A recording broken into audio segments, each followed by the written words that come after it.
Frères et sœurs, bien-aimés dans le Christ Jésus, notre Seigneur, paix et joie à vous. Que la grâce du Seigneur vous localise chacun dans la position actuelle et que cette même grâce vous apporte la multitude des bénédictions du Seigneur en termes de santé, de réussite, de prospérité, de protection, de délivrance et de secours perpétuel. Dieu vous aime et moi aussi, au nom de Dieu, je vous aime. Que Dieu vous bénisse. Nous célébrons aujourd'hui le dimanche de la solennité du Christ, roi de l'univers. Christ, roi de l'univers. Combien le terme et la note est si belle. La royauté du Christ, non pas sur une chose, non pas sur deux choses, non pas sur trois choses, mais sur tout l'univers, y compris l'homme, la nature, bref, toute la création. En arrière-plan historique de cet événement, Christ roi de l'univers a été institué par le pape Pie XI en 1925 par l'encyclique Quas Primas. Autrement dit, qui est le premier? À qui revient la primauté?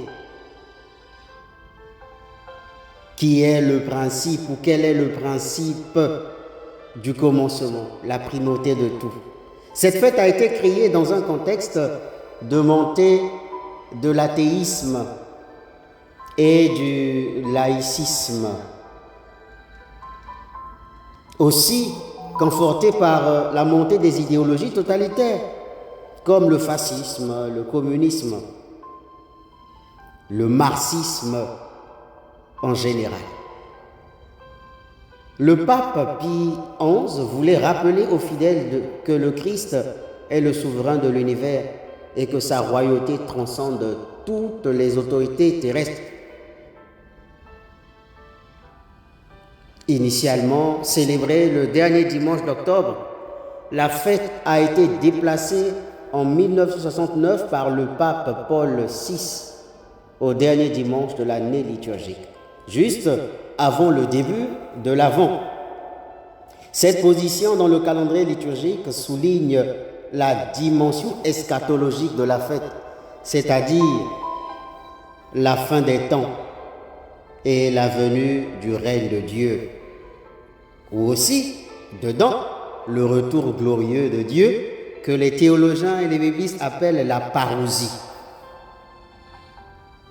Lorsqu'il reviendra dans la gloire pour juger les vivants et les morts et donner le triomphe à ceux parmi ses fidèles qui ont bien vécu leur vie dans les vertus et les valeurs de foi chrétienne et le respect à la volonté de Dieu inscrite dans sa parole, contre la condamnation de ceux qui se seront tenus et comportés comme de parfaits délinquants, vaquant à leur occupation, comme à Ninive, comme à l'époque de Lot, à Sodome et Gomorrhe, ou comme à l'époque de Noé, faisant la fête, dansant, buvant, jouant, sans penser à demain, ni à la place de la crainte de Dieu dans leur vie.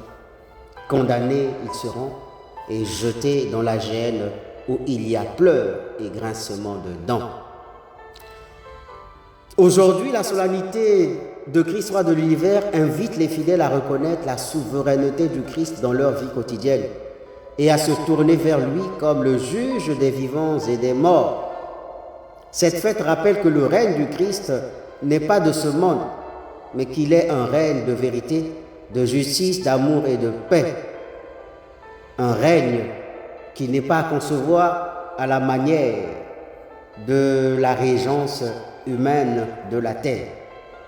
En célébrant cette solennité, les chrétiens sont appelés à vivre selon les valeurs du royaume de Dieu, en servant les autres avec humilité et en témoignant de l'amour du Christ dans leur action quotidienne. La fête ou la solennité, mieux, de Christ, roi de l'univers, est une invitation à renouveler notre engagement à suivre le Christ et à participer à son règne éternel. En cette solennité de Christ roi de l'univers, nous sommes invités à contempler la royauté de Jésus, non pas comme une domination terrestre, à la manière bien sûr des Césars, Auguste, comme nous l'indique cet extrait de l'évangile: à César ce qui est à César, à Dieu ce qui est à Dieu. C'est d'ailleurs l'argument sur lequel se reposent beaucoup d'idéologies marxistes, totalitaires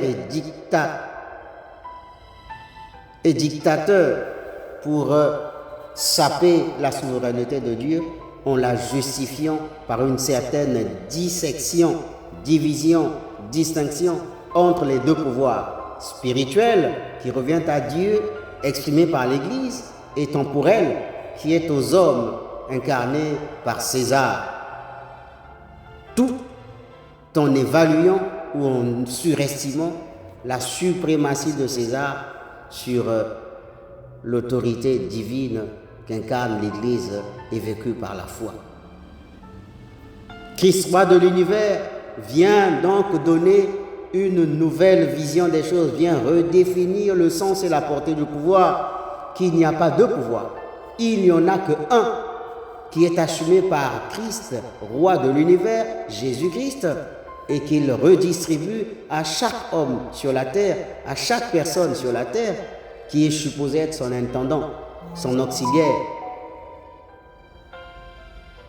en recevant de lui, Dieu, ou de Jésus-Christ, une parcelle de responsabilité et d'autorité à partir ou en fonction de laquelle celui qui a reçu le pouvoir sera justifié, sera jugé, sera évalué.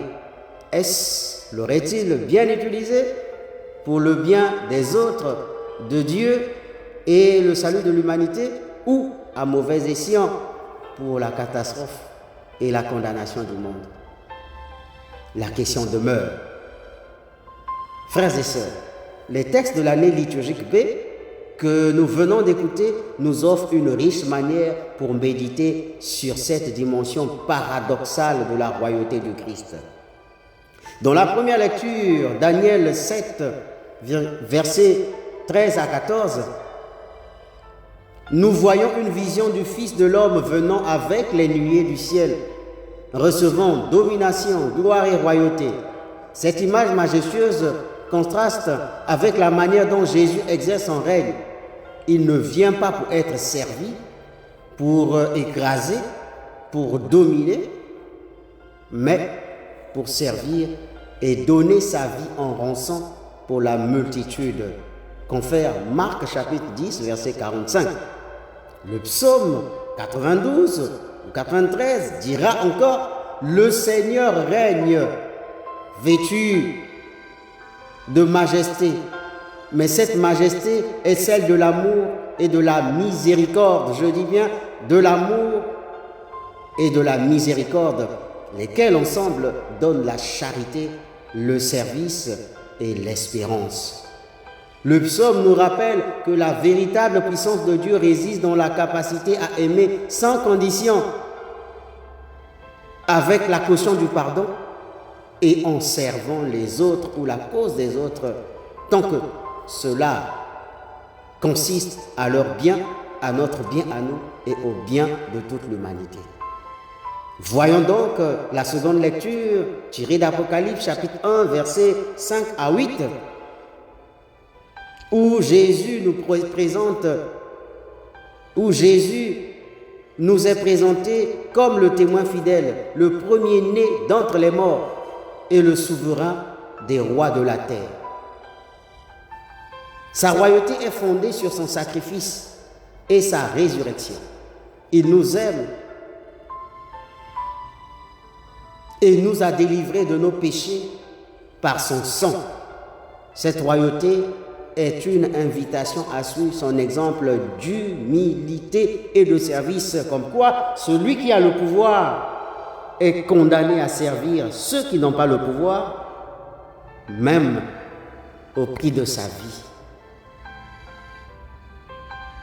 L'évangile, quant à lui, de Jean, chapitre 18, versets 33b à 37. Que dit-il? Dans l'évangile de Jean, Jésus se tient devant Pilate et déclare que son royaume n'est pas de ce monde. Sa royauté est celle de la vérité et de l'amour. Il règne du haut de la croix où il manifeste pleinement la gloire de Dieu par son humilité et son obéissance jusqu'à la mort.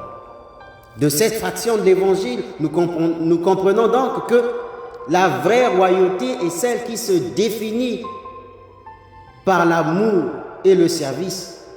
À cela, l'humilité ne peut pas se défaire, car il est ou elle est la vertu, la valeur qui donne sens à tout amour et à tout service. Il faut être humble pour bien aimer, aimer véritablement de manière saine et sainte. Il faut être humble pour bien servir, servir concrètement et authentiquement pour le bien du prochain. Bien-aimés frères et sœurs, il est le Fils de Dieu, il aurait pu se dérober au projet de son sacrifice ultime sur la croix, proposé, fixé par son Père. Mais il a choisi d'obéir jusqu'à la mort pour que la croix, expression ultime, fondamentale et basique de l'humilité, devienne le trône de gloire au-dessus de toute gloire, le mât de tout honneur au-dessus de tout honneur, la médaille au-dessus de toutes les médailles, la décoration de toutes les décorations. Que peut-on donc retenir de cette célébration christique, solennelle de Christ, roi de l'univers? Une chose, l'humilité de Jésus est le signe exaltant de sa royauté. En se faisant serviteur, il nous montre que la véritable grandeur réside dans le don de soi. Cette humilité n'est pas une faiblesse, mais une force qui transforme le monde. En suivant le Christ roi, nous sommes appelés à vivre cette même humilité dans nos vies, à servir les autres avec amour et à témoigner de la vérité de l'Évangile. Bien-aimés frères et sœurs, chers tous, si nous partons sur la mesure, sur le tempo, sur la note, sur le diapason de l'humilité, il faut donc pour nous que de croire que s'ils sont humbles, tous les Augustes Césars de notre humanité sauraient quand est le moment de partir. Il faut partir, non pas pour leur bonheur à eux, que de se stabiliser éternellement, indéfinitivement sur le pouvoir, sur leur trône en pacotille, en peau, sur leur trône éphémère. Non, il faut partir parce que il en était l'heure pour eux de mettre un terme à leur service pour que les autres s'élèvent. C'est peut-être la belle leçon que la transition pacifique. Et oui, notre humanité, notre société à ce jour parle en matière de politique à gauche et à droite de transition pacifique. Pourtant, il en existe une belle transition pacifique dans l'humilité de Jean le Baptiste, le précurseur, qui prépare le chemin à Jésus-Christ,